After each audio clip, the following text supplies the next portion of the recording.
All right, so once again, thank you for joining us today. We're going to recite the promise of community action. You can come off mute and say it with me if you'd like. Community action changes people's lives, embodies the spirit of hope, improves communities, and makes America a better place to live. We care about the entire community, and we are dedicated to helping people help themselves and each other. Next slide.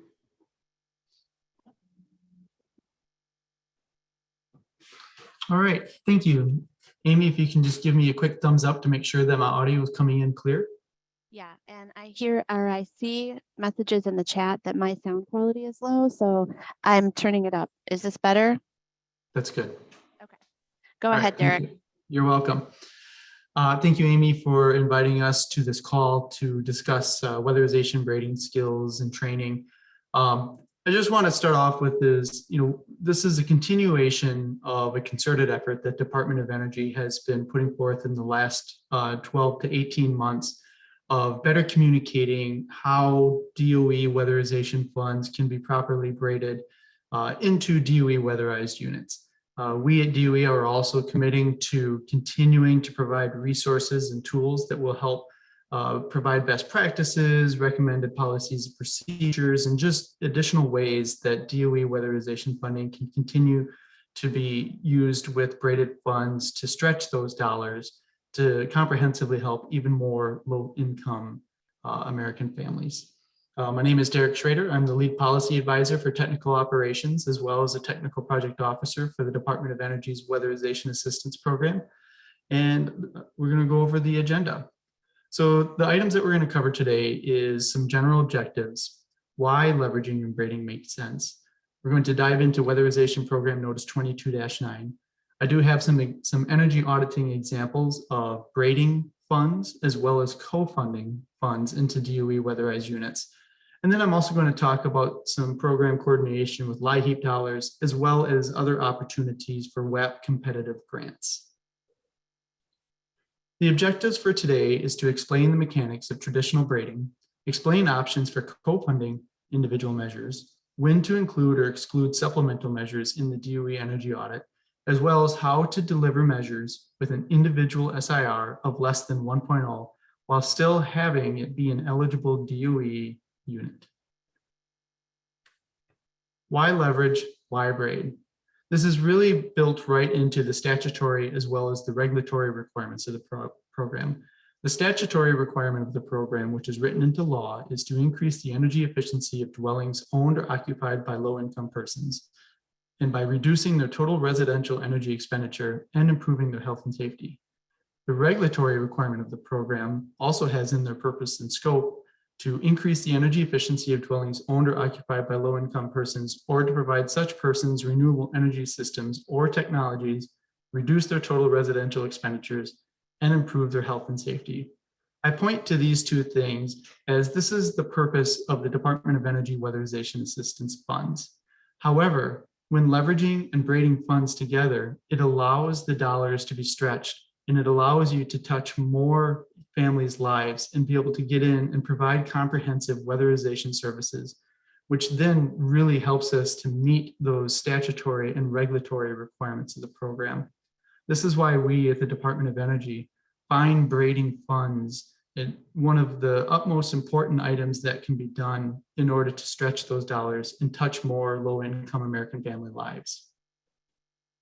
Another reason why leveraging and braiding is important is you're able to address causes of deferrals and help bring homes into the Weatherization Assistance Program pipeline. Leverage funds are generally more flexible than DOE funds are and are able to address repairs and health and safety issues that are outside the allowability of DOE weatherization funds. An example of funds that are recently coming are the DOE Weatherization Readiness Funds, which are available for program year 2022. Weatherization grantees have been submitting their Weatherization Readiness Funds plans for review and approval to their DOE project officers.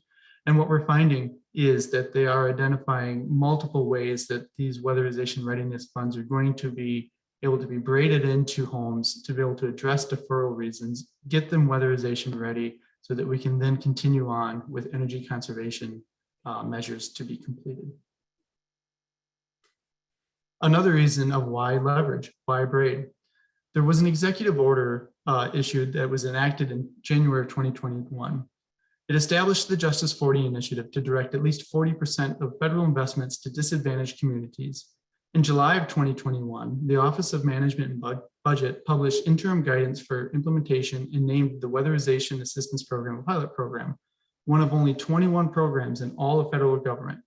Our task was to develop a plan to maximize benefits to low-income households, and on the key opportunities identified to maximize cost savings for low-income households is enhancing the leveraging and braiding of other federal and non-federal funding sources. With this executive order, it gave us clear guidance that putting out additional tools and resources to be able to provide best practices or recommended policies and procedures for leveraging and braiding funds will again help us touch even more low-income clients' lives and meet those requirements or the goals of the Justice 40 initiative. Here's a quick snapshot of leveraged funds in the Weatherization Assistance Program from 2009 to 2019. As you can see from the color shading, the Department of Energy funding is at all times the lowest amount of funding that grantees typically have to work with when it comes to weatherizing homes. When you factor in other, which is grantee or utility funding, and you factor in LIHEAP, you can see that the available funds that we have to work with to work together on DOE or to work together on units is significant.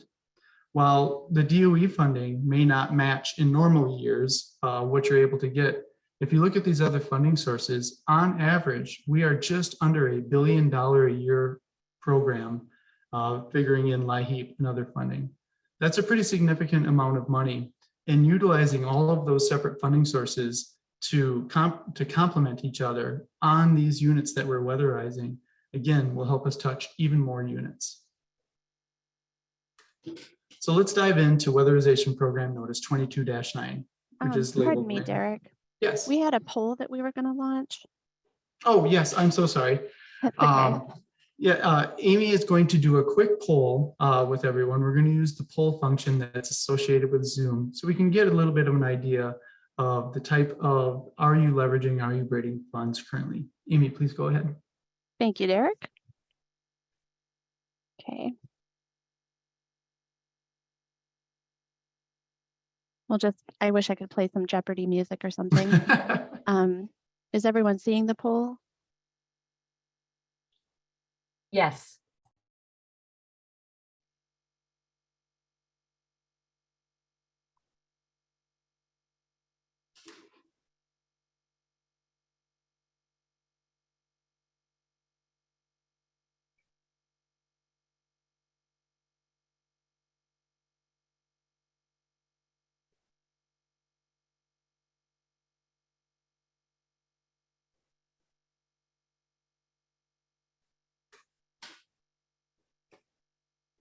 While we're polling, Derek, there's a question in the chat.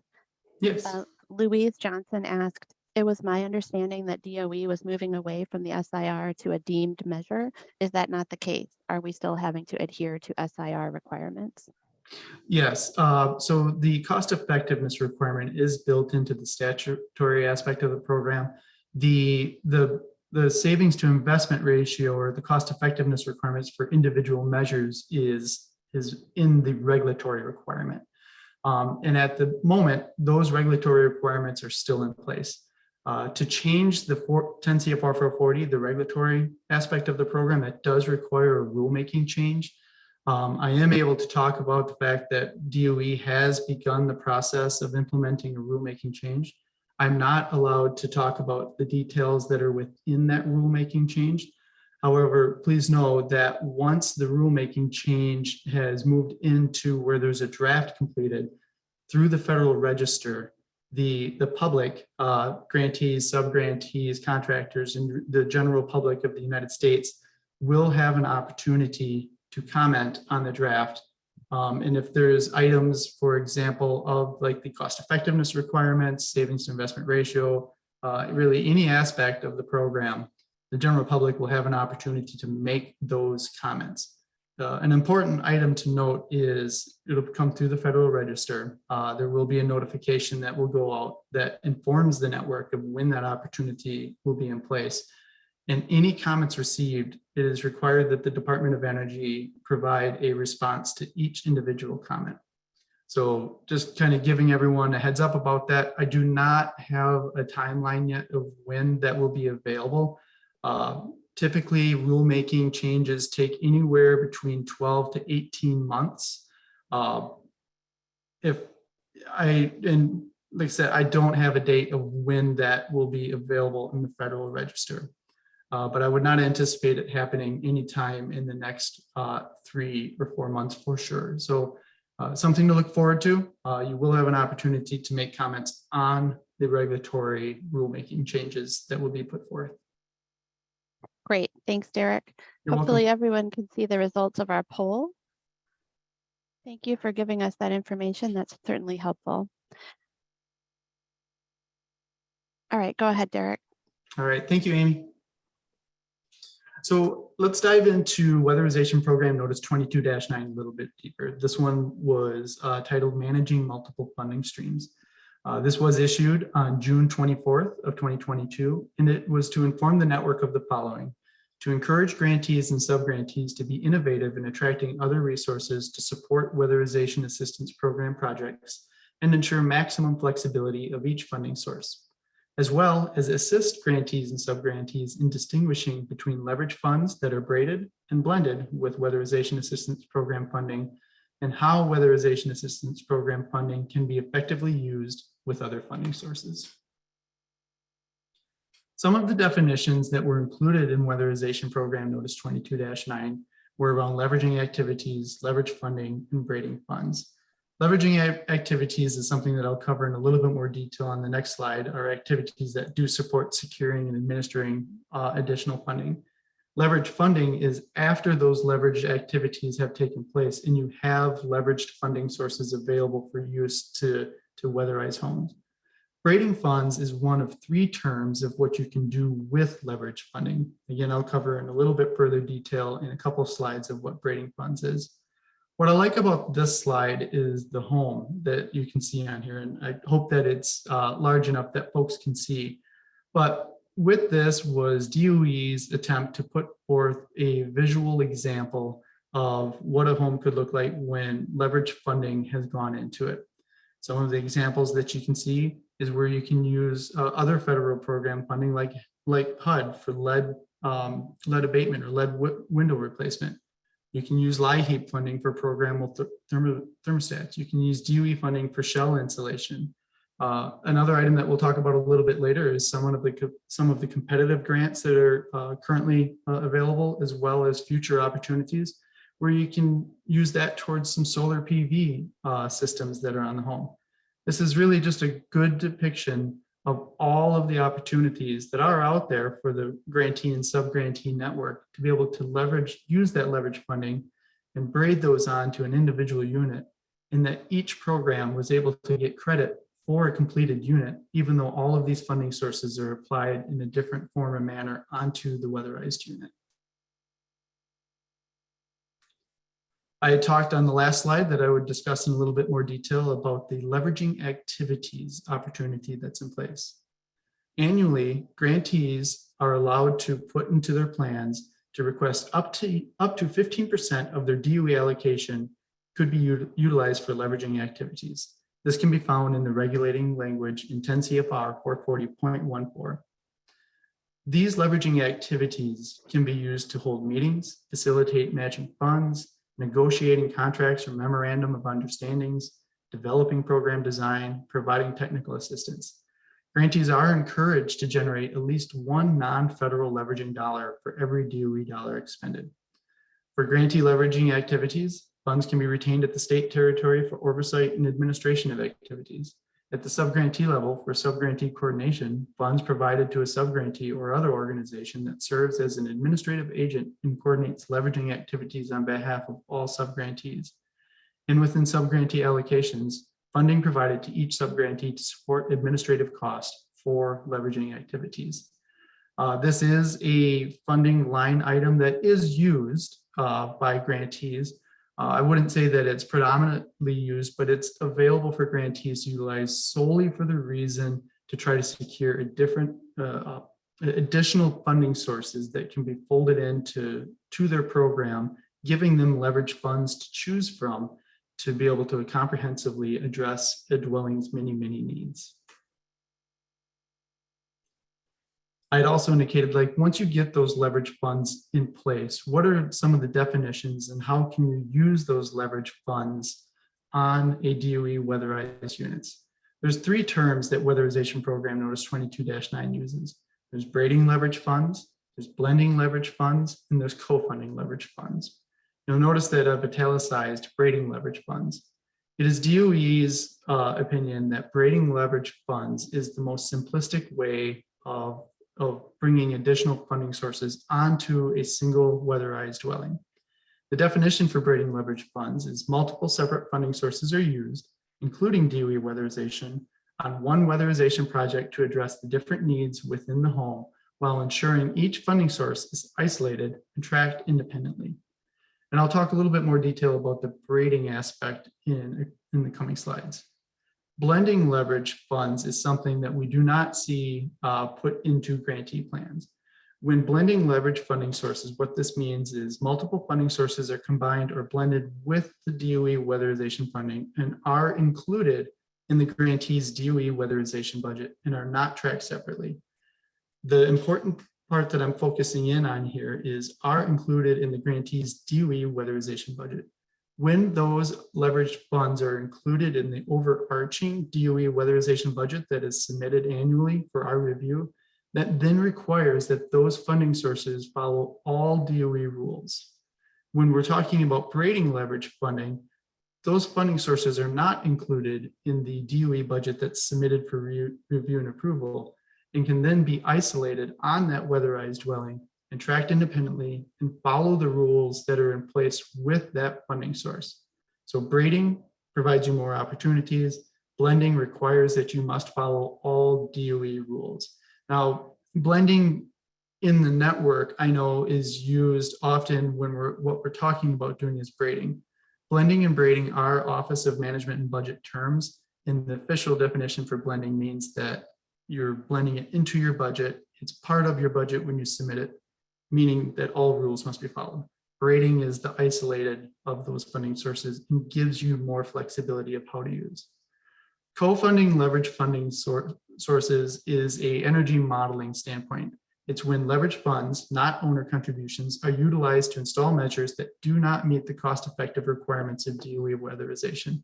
And I have some energy audit examples that I will cover in a few slides from now that better describe co-funding leverage funds.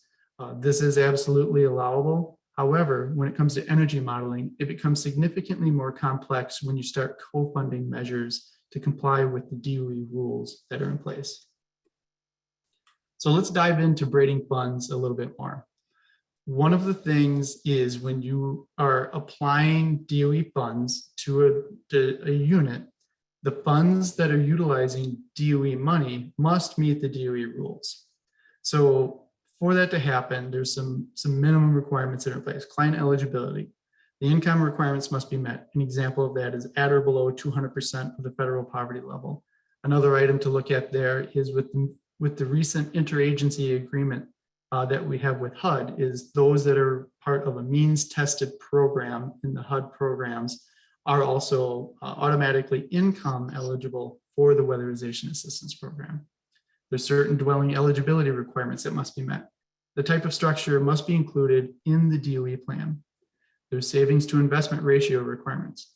There must be a cumulative SIR, savings to investment ratio, for the entire job. It's a whole job SIR cumulative. There's multiple ways that the network talks about this, but it must be 1.0 or greater, as well as measures that have DOE funding applied to it must contain an energy, if it's an energy conservation measure, a measure SIR of 1.0 or greater. Also, you must use the DOE approved WAP energy audit tool if DOE funding is going to be applied to it. And there's certain health and safety criteria that must be met. The client has not refused continuous ventilation requirements as calculated per the ASHRAE 62.2-16 ventilation and acceptable indoor air quality standard. So the reason that I'm covering all of this is, as part of it was the question that was posed earlier is, is there still the cost effectiveness requirement? Is that going away? There will always be a cost effectiveness requirement as part of the program. There's been requests of like, why can't we go to a whole house SIR requirement? And as I indicated earlier, as currently written in the regulatory language, there's the requirement that individual ECM measures must have a 1.0 or greater, and the cumulative must be 1.0 or greater. However, with braiding funds, you can theoretically move to a whole house SIR approach, have that still be eligible to be a DOE unit, and you're able to move that forward, report it to the grantee, and the grantee is able to take credit for that when they're reporting the units up. When I get to the energy audit examples, it will make more sense of why I'm saying there is ways to comply with DOE rules and still have measures in an energy audit tool that show a measure SIR of 1.0 or less, as long as you're applying non-DOE funds to that specific measure, and these general requirements have still been met. So those measures that are less than 1.0 cannot have DOE funding put towards it. However, if another funding source allows you to pay for measures that have a less than 1.0, you are able to utilize that funding source to pay for those measures. And as long as DOE funding was not put on that, but the cumulative SIR is still 1.0 or greater, that can move forward as a DOE unit. And again, I have examples in the coming slides that will better depict that. There is some considerations, however, that need to be put in place prior to the proper braiding of funds. There's often special requirements by specific funding sources. There's often limits on covered retrofits. Examples being, you may have a utility program that's only going to put forth $500 towards a refrigerator or $1,000 towards a heating system. There's measure lifetimes. Because of DOE funding is going to be utilized on that job, you do have to use your approved DOE energy audit tool. And DOE is aware that some other programs do allow for greater than 30-year measure lifetimes. In that instance, if you're planning on putting DOE funding towards that job, you would have to use your DOE approved energy audit tool and not the energy audit tool that has measure lifetimes greater than 30 years in place. If you happen to use Weatherization Assistant, the grantee obviously would want you to work with your project officer regarding any specific library adjustments. Using the full retrofit cost, because we're not co-funding measures when we're braiding, we're talking about using the full retrofit cost, as well as having Weatherization Assistant have the ability to display retrofits with a measure SIR of less than 1.0. So here's an example of braiding funds where we have a measure that has a measure SIR of less than 1.0, but the whole job has a SIR of greater than 1.0, and how this can be a DOE funded unit. This example is showing storm windows. So first, what needs to happen is all of those prerequisites need to be met. The eligibility requirements, the dwelling type must be in place for using the DOE approved energy audit tool. They've not rejected ASHRAE 62.2 ventilation if the calculation is calling for continuous or intermittent ventilation to be installed.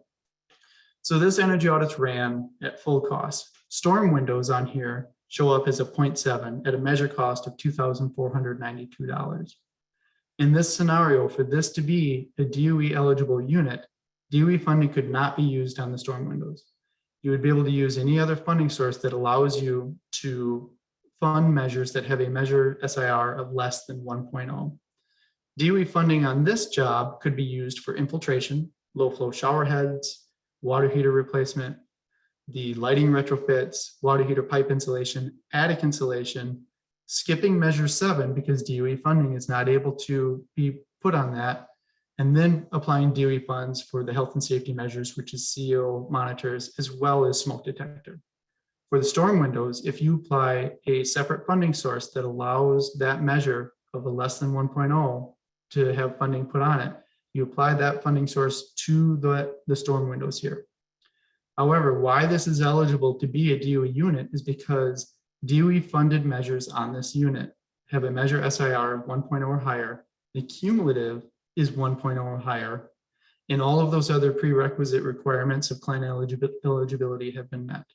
So in this instance, this does, as you can see, starts working you towards how you can do a whole house approach without the need for a rule change with the proper grading of funding on a unit. Another example that I'll show here is a heat pump water heater.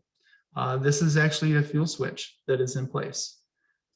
This example has a heat pump water heater at a measured cost of $1,800.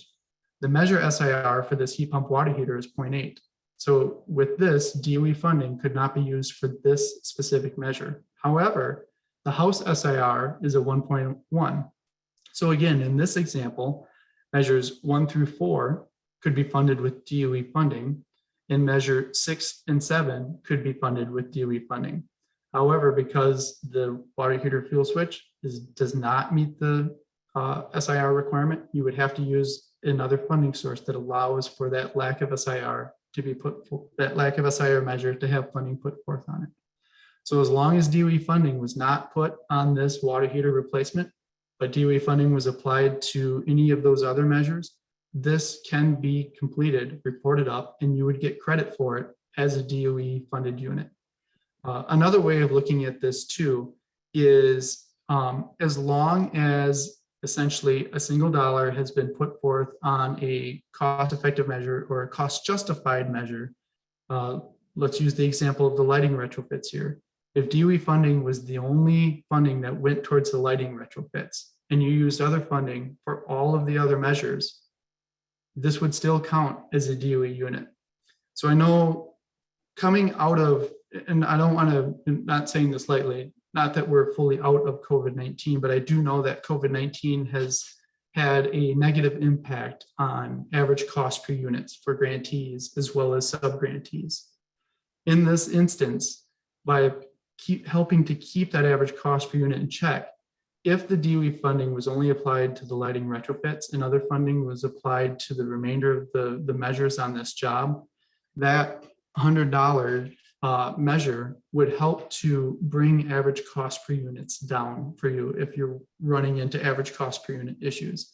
So there's multiple ways that braiding can help. Not only does it help you as a grantee and a sub-grantee more comprehensively weatherize dwellings, especially in the instances where you have funding sources that would allow you to fund measures with a measure SIR of less than 1.0, but with the proper braiding of funds, it can allow you to help better manage average cost per units if you're running into scenarios that you're bumping up against cost caps or that average cost per unit. Derek, we have a question in the chat. Yes, absolutely. That's germane to this slide. Yeah. EJ Janicki asked, if you needed to replace the water heater for health and safety measures, could we fund the fuel switch and replacement? The short answer is yes on that. Obviously you have to follow whatever program rules that are in place. So like for health and safety reasons, I would for fuel switching purposes and it being a health and safety, I would encourage us to look at program notice 22-7 as well as 19-4.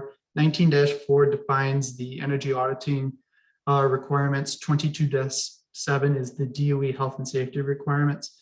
And that will paint a clearer picture of like how doing that can be done through a health and safety reason utilizing DOE funds. Obviously for fuel switching, if it's a straightforward energy conservation measure, the grantee either needs to have in place an approved fuel switching process that DOE has provided, or they need to submit those by case if we're talking about energy conservation measures. That's a great point to bring up because that is one misconception that I do want to kind of clear up. There's a misconception out there that fuel switching is not allowed with Department of Energy weatherization funding. And that's simply just untrue. So there is the ability to use DOE funding for fuel switching purposes. And Weatherization Program Notice 19-4 details how a grantee can either on case by case submit those for DOE review and approval, or develop a policy and procedures of how they would provide oversight to manage fuel switching as a process that then once that is reviewed and approved by DOE, those individual units would not be needed to be reported up to DOE for review and approval. Of course, from an oversight and monitoring standpoint, if we're coming on site to do a monitoring and the grantee has that in place for a process where we're not reviewing individual ones, we would want to see like at least one fuel switch when we show up for monitoring, just to ensure that the policies and procedures that were put in place are being followed. Okay, we had a couple other follow-up questions too. Sure. So Mark said, to be clear, if it was not a fuel switch, could utility braided funds of $1,000 be braided for the DHW, bringing the cost down to $800 and therefore meet a greater than 1.0 SIR with the DOE funds? So the difference with that, and it's a great question and almost a great segue to the next couple slides, that is co-funding a measure. So that's entirely different when it comes to DOE rules when we're co-funding a measure. I don't want to use the term buy down because that's confused with like for the multifamily weatherization, there's buy downs an official term, but co-funding is exactly what that is let's say up to $1,000 is it's cost effective, but that extra $800 is what's putting it underneath the SIR of 1.0. And we do have rules around that, and that'll be covered in the coming slides. So if we can hold off on, like, it'll better paint the picture of how to address that scenario. But the short answer is yes, you can do that, but it does get more complicated when applying DOE funds to that dwelling then. Go ahead. And then you said there was another question? There was. I just closed the chat. I think we should just stay on target. Absolutely. So then that actually works out as a perfect segue.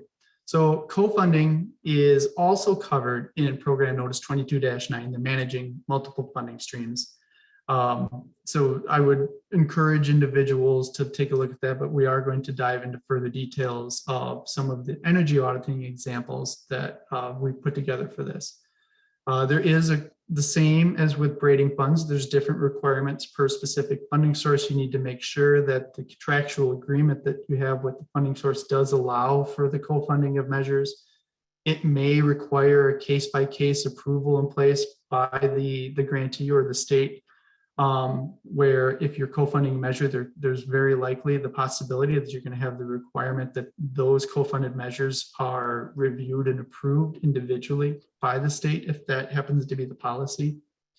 And for DOE funds, where it starts getting a little bit more complicated when you're doing that co-funded, it's limited to the last cost-effective measure, or if you're co-funding more than one measure, it would be like those two measures. And essentially what this means is if you're co-funding a measure or putting that reduced cost in, that measure must be the last measure that generates an SIR of 1.0 or higher on that generated measures list. And the reason for this is so that we're not leapfrogging other measures, that shell measures or mechanical measures, that if that measure had not had that reduced cost or that co-funded cost put in place, would have showed up as cost effective. But because we're putting that reduced cost in, it's actually inflating the SIR to some degree, where it's pushing it up where before it would have been below 1.0, but because we're putting that reduced cost in, now it's at 1.0 or 1.1 or wherever that last measure happens to run in place. And again, we're talking about last cost effective measure here, but if you're co-funding more than one measure in a unit, then those have to be the last 1, 2, or 3 co-funded measures that show up on that generate an SIR of 1.0 or higher. So some of the examples that we have in place, we have 3 examples of co-funding one measure in Weatherization Assistant. So here's an example of a heat pump water heater. The measure is allowed by the funding source. The measure itself is, we got the heat pump water heater. So the measure is the water heater replacement. The measure cost is $1,800. In this example, if that measure cost was $1,440, it has an SIR of 1.0 or higher. But as you can see, the total cost is $1,800. So the co-funding, or whatever other funding source is going to be applied to that, outside of the energy audit tool of $360 would be in place. So in this example, we have 4 measures. We have air sealing, we have lighting retrofits, we have low flow shower heads, and we have attic insulation. The co-funded measure, reduced cost measure, is the last measure that's generating a measure SIR of 1.0. Underneath that is a CO measure. Because DOE does not require health and safety measures be part of the cost effectiveness requirement, that's why you're seeing measures underneath without a measure SIR of 1.0, and those are still allowable. If this water heater replacement was above the attic insulation, DOE funds could not be applied to this unit. So you can start to see where the co-funding of measures, while very allowable, requires clear and strong policies and procedures in place. It requires additional oversight by the quality control inspector to ensure that measures that that is the last measure that's generating an SIR of 1.0. It needs to be properly documented what that full cost of the measure is and how much is in the reduced cost is being put into the energy audit tool, and how much that's not included in the energy audit tool is going to be funded by the other funding source, as well as the grantee, the state. When I say grantee, I'm talking about the state, has built into their monitoring procedures. They also are looking at all of these items if co-funding measures are in place, because outside of it being that last measure is then outside of allowability of DOE funds to be applied to this unit. We too, if co-funding is an item that is being put in place at the local or at the state level, which is then pushed down to the local level, and this does happen. It is happening right now. We are aware of grantees. They've communicated their policies and procedures to us. When we come and monitor, we also are looking for, we need to see units that have had co-funded measures on it so that we can look in detail at the energy audit and ensure that that measure was the last measure that generated an SIR of 1.0. So we're not leapfrogging other measures that would have been cost effective had that measure not had the reduced cost put in place. Another example that we have is a heat pump heating system or HVAC system. This example, the full measure cost is $3,800. However, it's only a 1.0 or higher at $2,800, which means $1,000 needs to be put into it. The additional $1,000, which is not being modeled, needs to be covered by an additional funding source.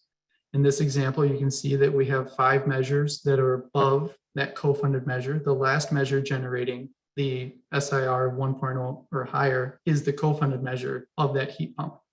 And the measure underneath that is the health and safety measure. In this instance, using the co-funding modeling practice, this is still an eligible DOE unit that can be reported up. But again, it shows that clear example of how that needs to be displayed.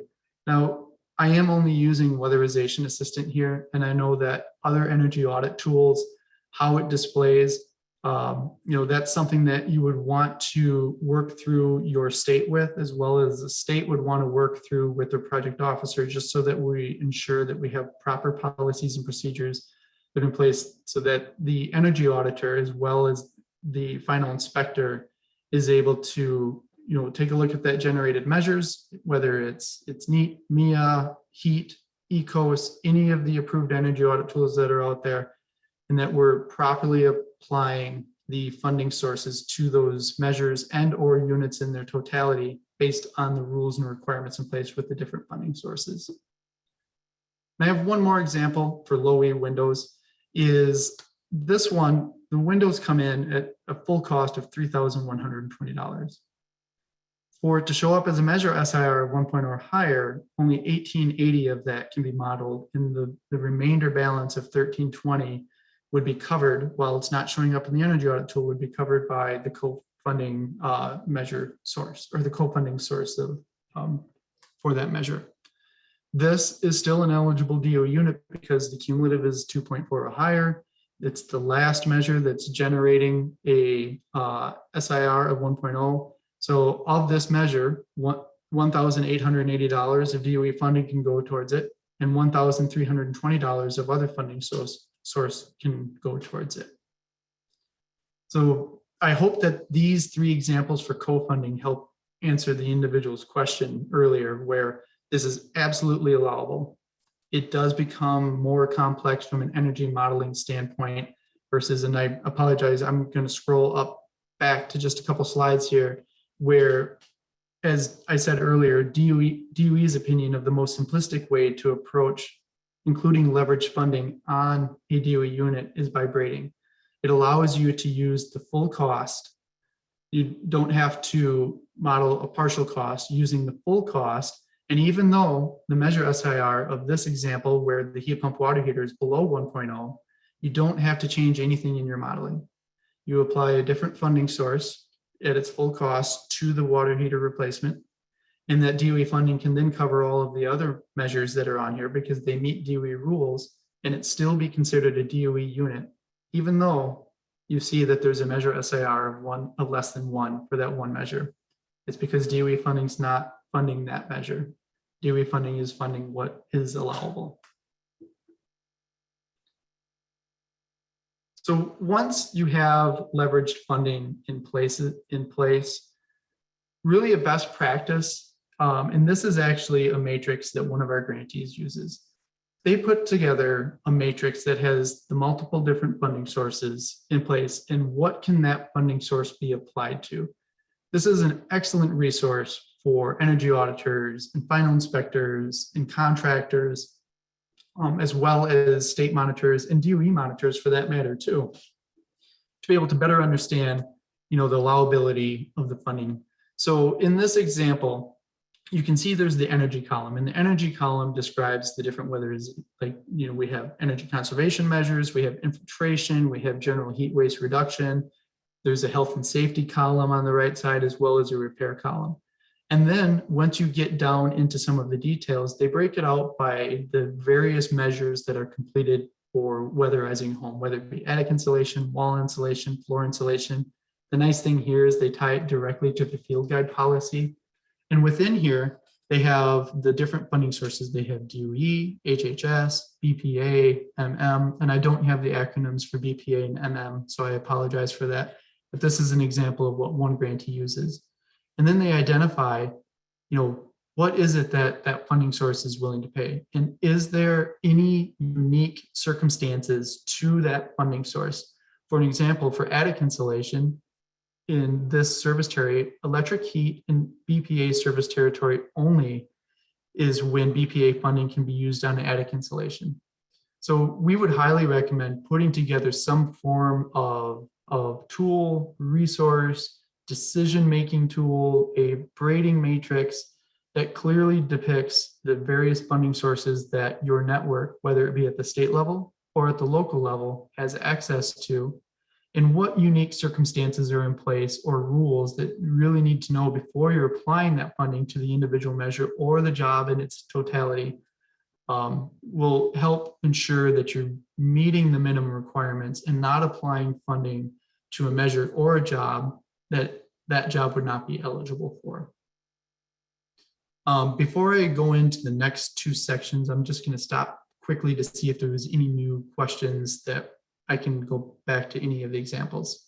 Oh, that's good timing, Derek. There are some questions in the chat, and I just told folks that we would wait. So, okay, yeah. But these are questions that are also germane to these slides. So, okay. Drew Sizemore asked, what if the co-funder provides a fixed amount, like a rebate for a measure? How would one ensure that the co-funded measure is at the bottom of the list? Depending on the proportion of the cost that is covered by the co-funder, the DOE cost may push that SIR up the list. I think you covered part of this. Yeah, and rebates is one thing too that I want to touch on a little bit. So DOE does hear through the year about how to apply rebates to a weatherized unit. DOE is working internally on what can we do to provide better clarification, as well as any tools or resources that help identify how can a rebate be applied, if it can be applied, and tracking requirements for rebate. So that's one of these things where I don't like to say stay tuned, but we are working diligently so that we continue to build out tools, resources, examples for how to use leverage funds on a weatherized unit. And this is one of the items that we obviously are going to be working on. So I don't have a perfect answer for right now for rebates, but we are working on it.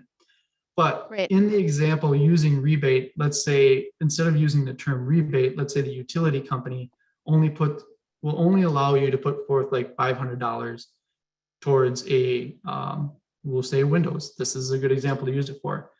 However, and I'm going to change the numbers here a little bit, so bear with me. Let's say the total cost for Windows is $1,500. What, from a modeling standpoint, you at $1,000 is that measure SIR cutoff of 1.0. But you have this utility funding source that would be willing to pay that $500, which is the total cost.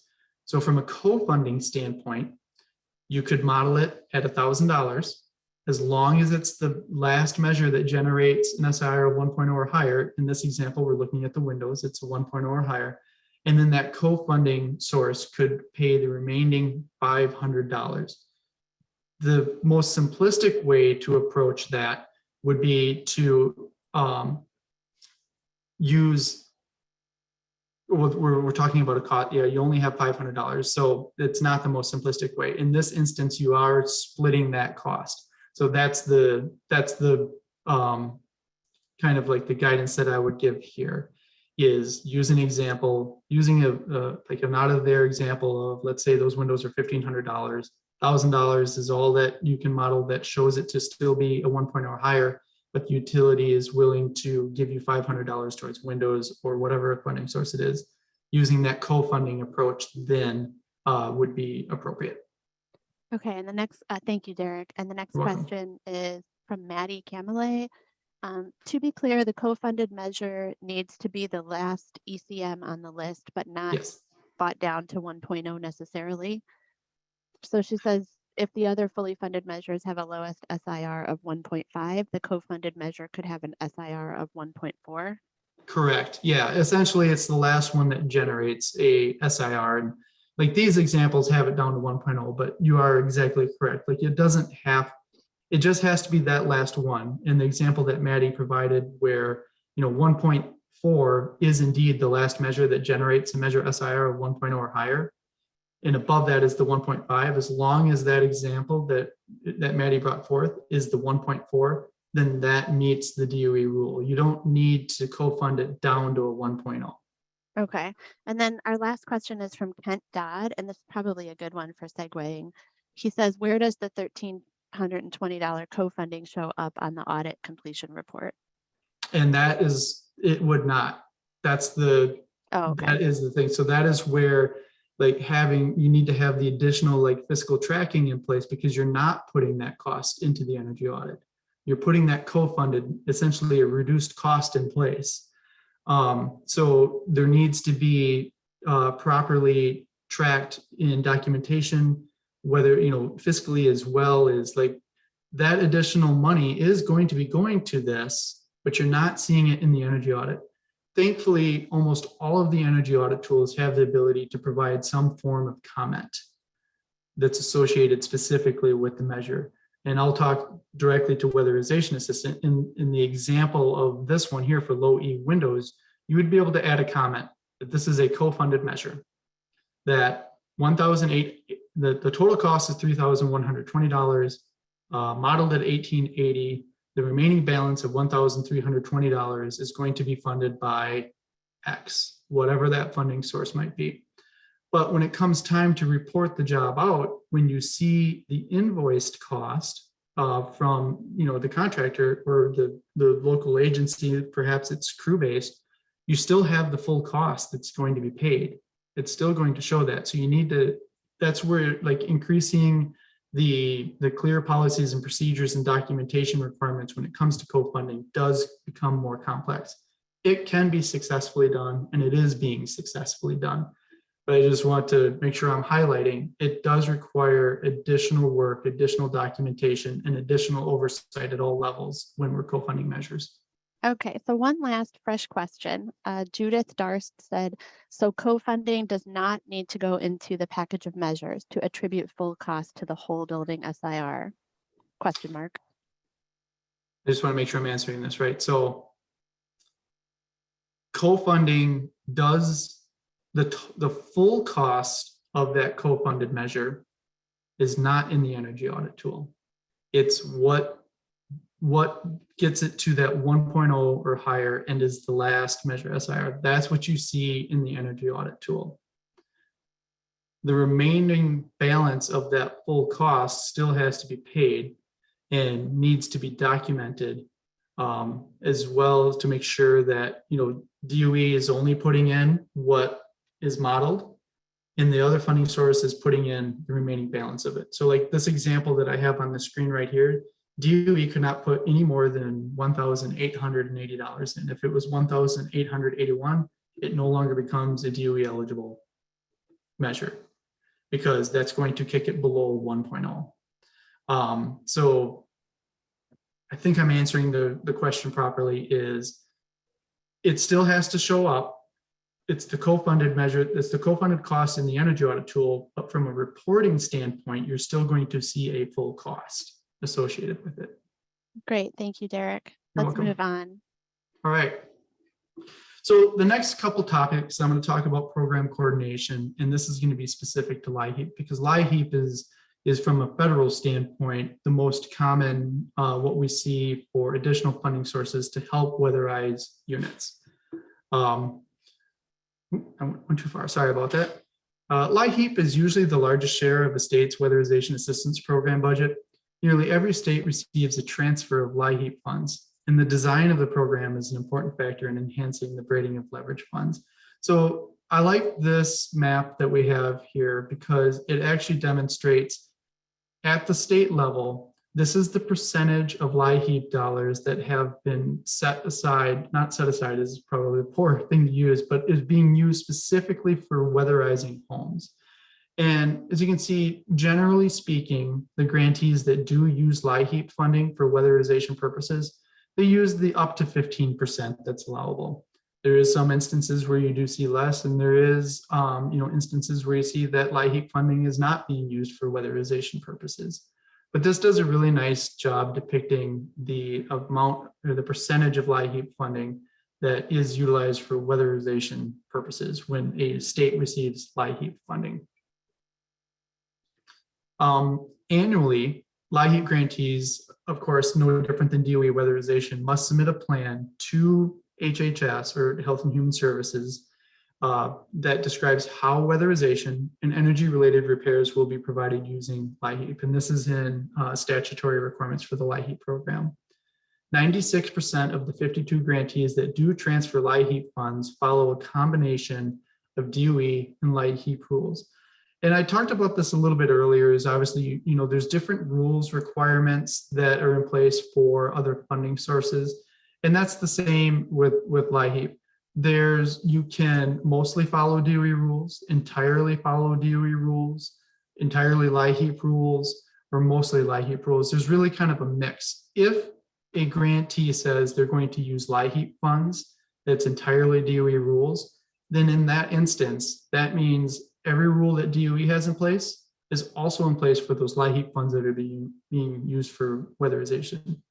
When it's mostly DOE rules, that means that there's some allowability that are outside of the DOE rules, whether it be a certain type of technology or material, or perhaps it's the cost effectiveness requirement for individual measures or average cost per unit. Like there's different ways that mostly DOE rules can be in place.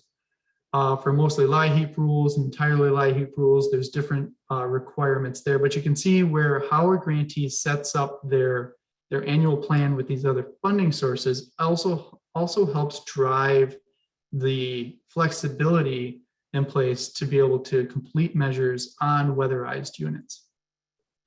So this is another map that does a really good job depicting kind of the differences of how states approach LIHEAP funding. And you can see with the color shading we have between not applicable, meaning that LIHEAP is not used for weatherization purposes in those states. Where it's entirely DOE rules, we do have 2 grantees that follow DOE rules in their entirety with their LIHEAP weatherization.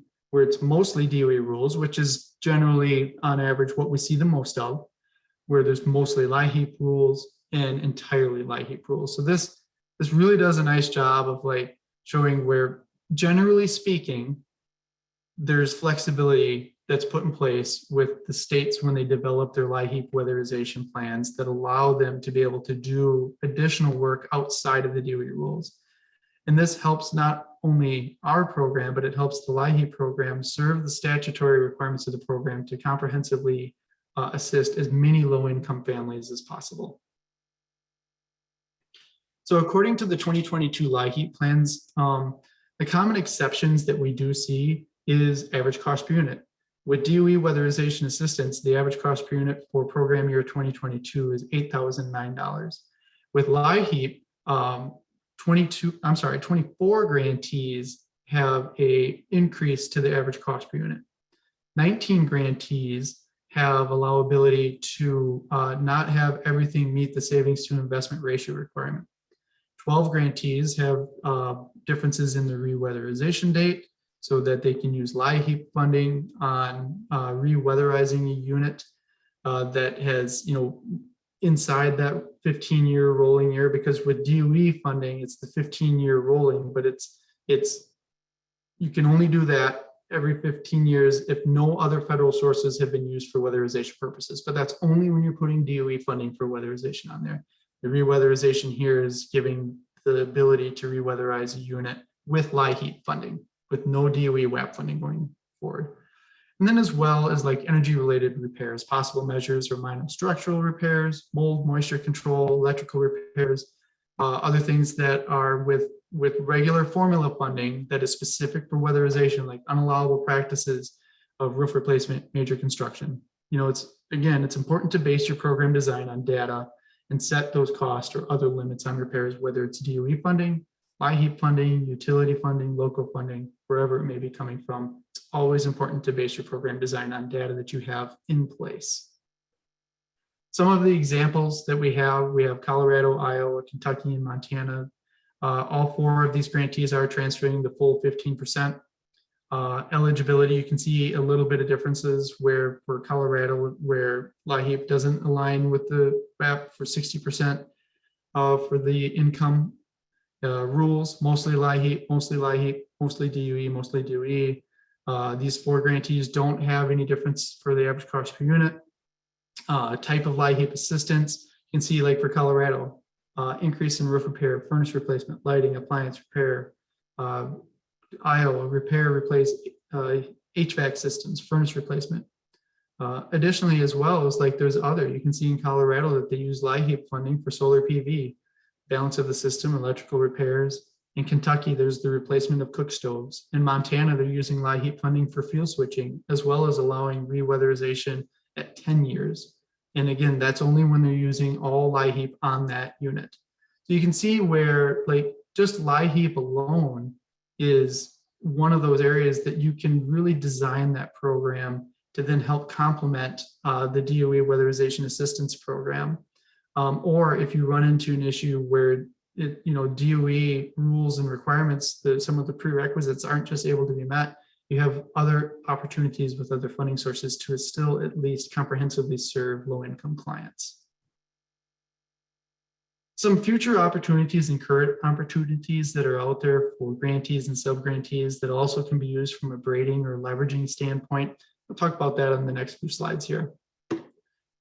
We have innovation funding that's went out. There's the Sustainable Energy Resources for Consumers, CERC. There's Enhancement and Innovation known as E&I, as well as the Community Scale Pilot Project or CSPP. I'll talk about CERC first. The purpose of CERC is to expand the Weatherization Assistance Program to include renewable and domestic energy technologies not covered by the program.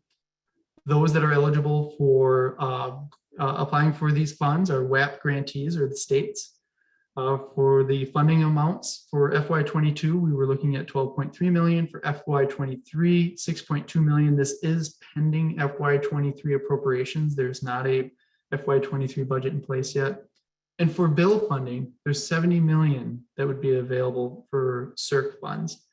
There is no maximum award, there's no annual funding cap, as well as there's no sunset.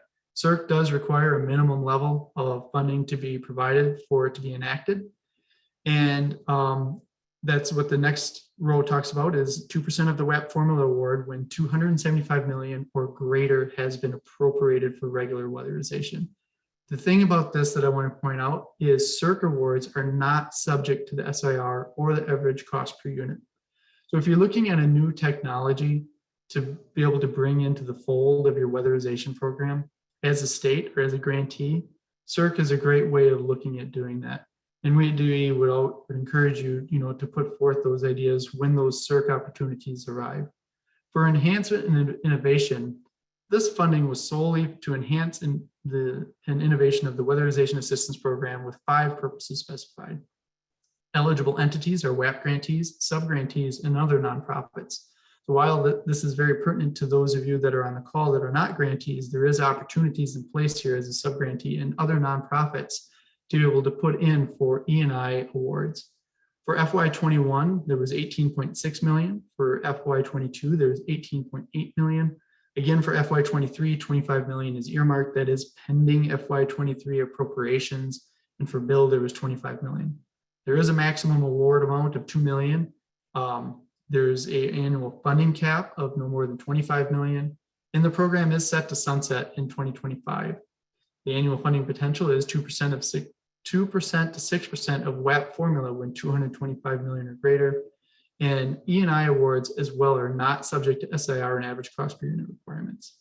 And then there's the community scale pilot project. It's to conduct a pilot on community scale projects within the WAP. This is eligible to WAP grantees or states.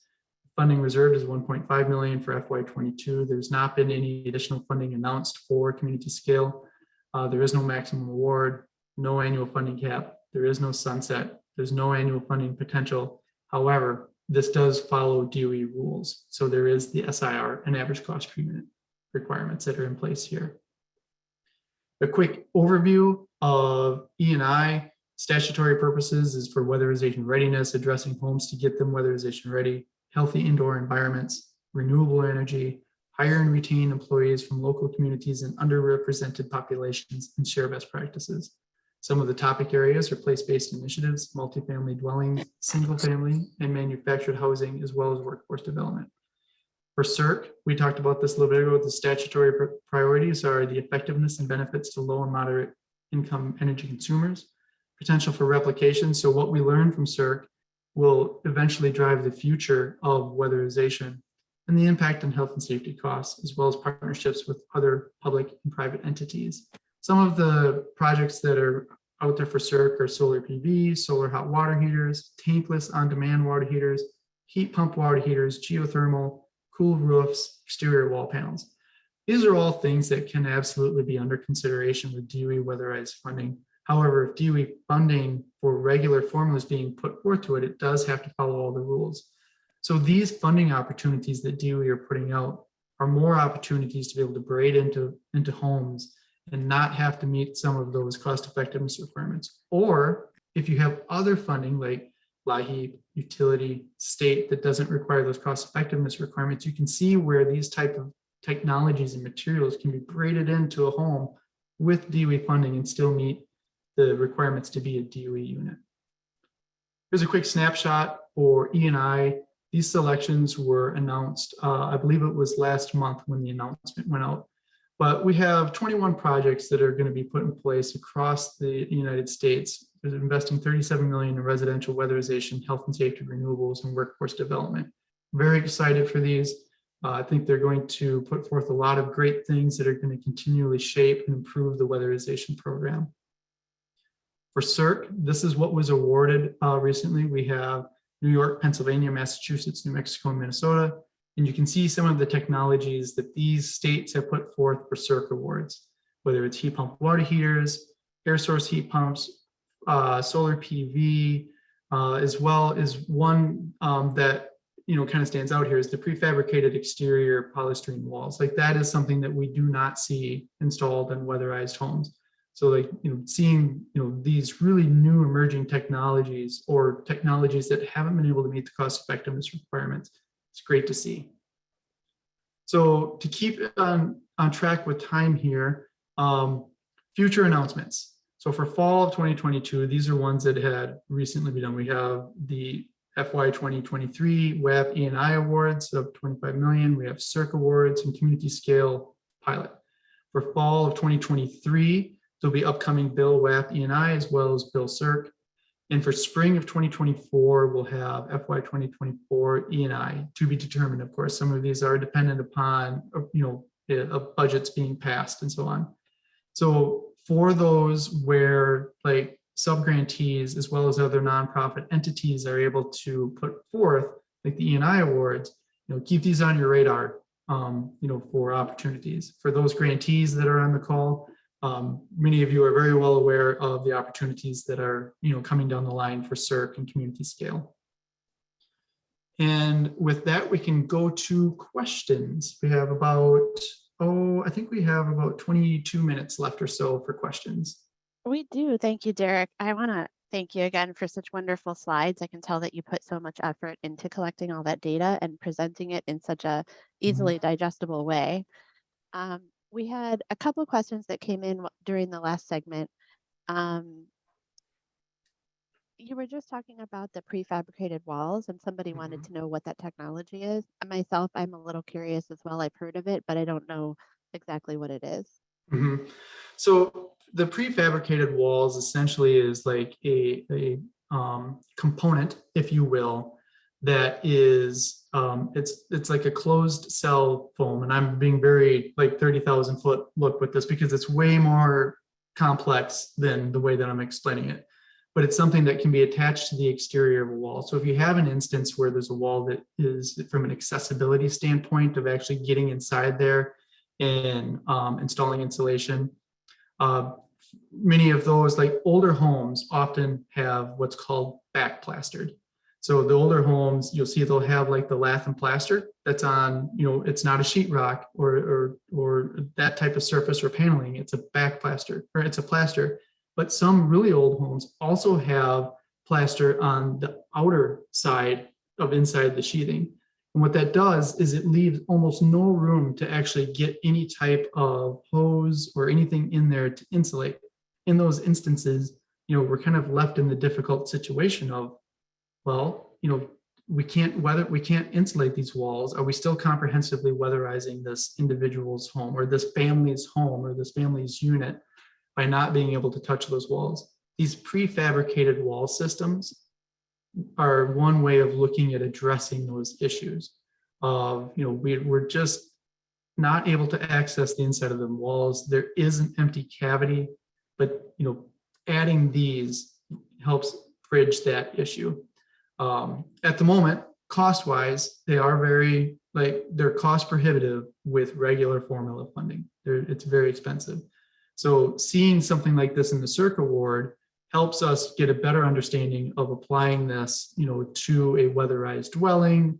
It kind of gets us some information like what type of savings are we seeing when we apply this. It just gives us a tremendous amount of information. So as we continually look to the future and these materials and technologies get a larger market impact, the cost starts to come down on them. And that way the weatherization program, already has our foot in the door and has some information that we can then push out to the network. Like through the CERC award, this grantee utilized this technology, and this is the lessons that we learned from there. Great. And then Maddie asked, I'm trying to get back to the chat. If anyone wants to ask a question verbally, use the raise hand function and speak up, because we have a lot of participants today. Maddie asked, can you confirm if braiding E&I or CERC funds with formula or BIL would follow the same braiding rules as LIHEAP or another funding source? So they wouldn't need to adhere to the individual measure SIR, but the entire package would need to adhere to the CSIR of 1.0 or greater? Right. So there is some rules between what can be put on a bill funded unit and what can be put on a regular appropriation unit or regular fiscal year funding. You're not able to put bill funding on the same unit that's receiving funding from regular DOE weatherization fiscal year funding. So if any of those awards are directly tied to your regular appropriation, like weatherization readiness is probably the one that's going to be the best one to point to. Weatherization readiness funding is tied directly to the regular appropriation. And as such, you're not able to apply weatherization readiness funding to bill funded DOE weatherized units. Some of these other instances when we're talking about like E&I and CERC, when we're, applying that towards these regularly funded homes, is depending on what type of technology it is that you're doing, there's going to be cases where perhaps that technology is being installed before you're even weatherizing the dwelling. So it's going to get a little more complex on how all of these can happen at the same time. Not saying that they can't happen at the same time, but in the meantime, you don't necessarily want to like drag that job on forever. And I know I'm not answering the question perfectly here because we don't necessarily have like the perfect examples of how something where you have like that level of CERC or E&I working directly with that. But the short answer is yes, like you can do these multiple things on a DOE weatherized unit, but there is that key distinction where bill funding for weatherization and regular appropriation funding for weatherization cannot happen on the same unit. Great, thanks, Derek. And You're welcome. Maddie, you have your hand raised. Are we going to get an out loud question? Yeah, I'm just going to clarify that question a little bit. And Derek, thank you. I didn't Welcome. mean to derail the question with No. bill and formula. I understand that if you get a bill, CERC or E&I, it has to be paired with bill. And if you get a formula, CERC or E&I, it goes with formula. But my question is, if you're using either of those sources to braid with the respective appropriate grant, would it still follow the same rules as LIHEAP with the SIR or CSIR? So we're talking like not necessarily need an SIR of 1.0, but you'll still need a CSIR of 1.0. Cumulative SIR 1.0. Short answer is yes on that. Okay, thank you. I mean, if you have like a specific scenario that's popping up, I would recommend submitting it to the project officer just so that we can talk through it, just to make sure that we're not running into allowability issues. But there's certainly paths. Great. And then Christopher had a question. Would you be able to come and ask that verbally? Good afternoon. Can you hear me? Yes. What will the BIL program year look like? Well, is it going to run July to June? So the BIL program year is actually, the period of performance is going to be 5 years on that because it's a one-time essentially appropriation. Now there's different tranches of money that are going to be coming out. There's the initial 15%, and that's when a grantee which our grantees have been submitting the initial budget request, essentially. There's technical terms that we can use, but really it's the initial budget request. So the initial 15% can go out for like helping to ramp up purposes. The full plans are due next month, where that's going to describe in the period of performance in this 5 years, here's our weatherization plan, here's our anticipated units, here's our anticipated training, and so on. Once that has been reviewed and approved, then an additional 35% will be pushed out to the grantee, which will then flow down to the sub-grantee network. I would probably, an expectation once those are in, once they're reviewed and approved, we're probably looking at like the end of the calendar year, the beginning of 2024 calendar year, when that additional 35% is going to come out. After that, then there's milestones that need to be met for the remaining 50% of bill funds to come out. And there's multiple things. There's like 30% of production, ensuring that monitoring is happening, the 5 or 10% of monitoring's meeting its goals and so on.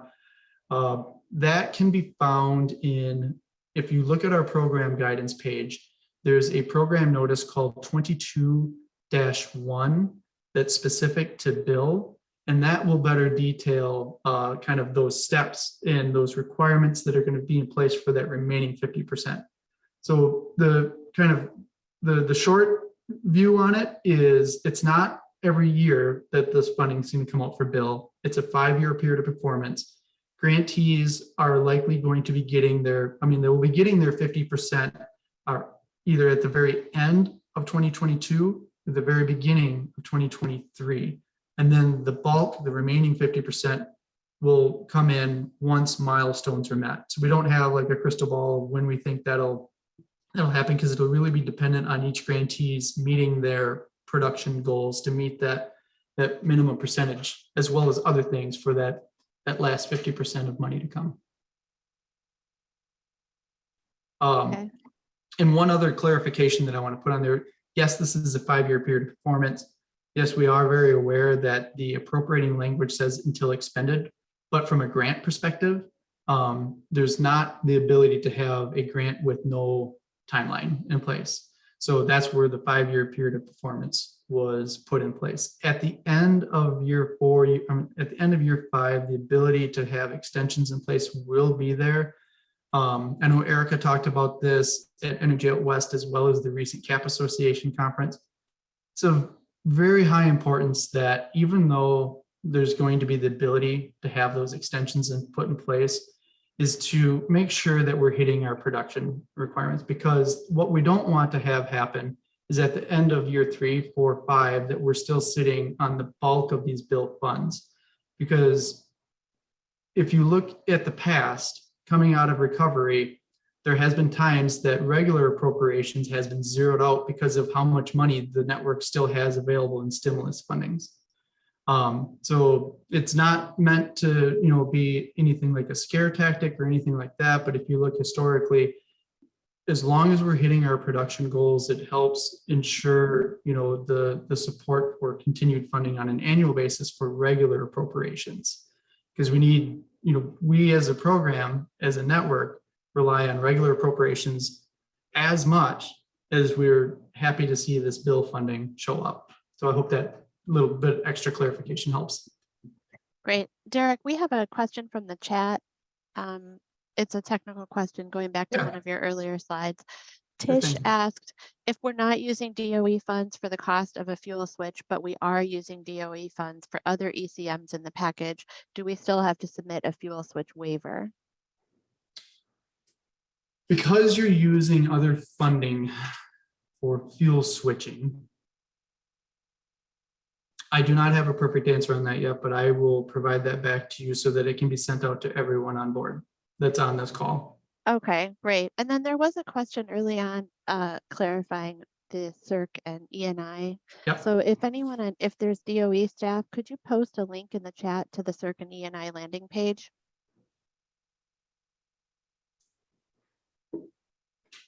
That would be helpful. All right, anybody else have any questions? If you'd like to stop screen sharing, Derek, then we can view everybody.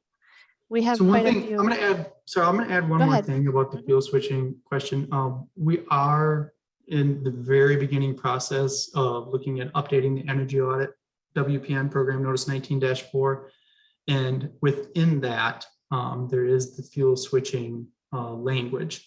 So, I made myself a note here too, so that we can clearly indicate, what like those rules and requirements are with fuel switching, so that we're ensuring we're addressing that. But I'll get the answer out about the fuel switching much sooner than that. We'll be talking about that, so I can get it out to you and we can push it out to everyone that's on this call.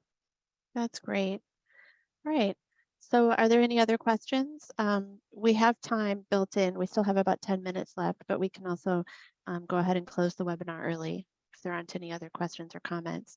I think that all of your content was really thorough, Derek, so there may not be any other questions. Yeah, well, I want to thank the team. I had support from the DOE team in developing the slides, so I want to thank the DOE team in the development of the slides. And I just want to respond to some questions that came in individually. Just to clarify, yes, the slides and a link to a YouTube recording of this session will be shared with everyone who registered. So whether you attended live or if maybe some of your colleagues registered but weren't able to be on live, the recording and the slides will go out, and they are shareable and publicly, you can share them with anybody. There's nothing top secret here. So thank you for joining us today. Let us know if you have any follow-up questions after the fact, and share the information widely. Have a good day. Have a good day, everyone. Bye-bye.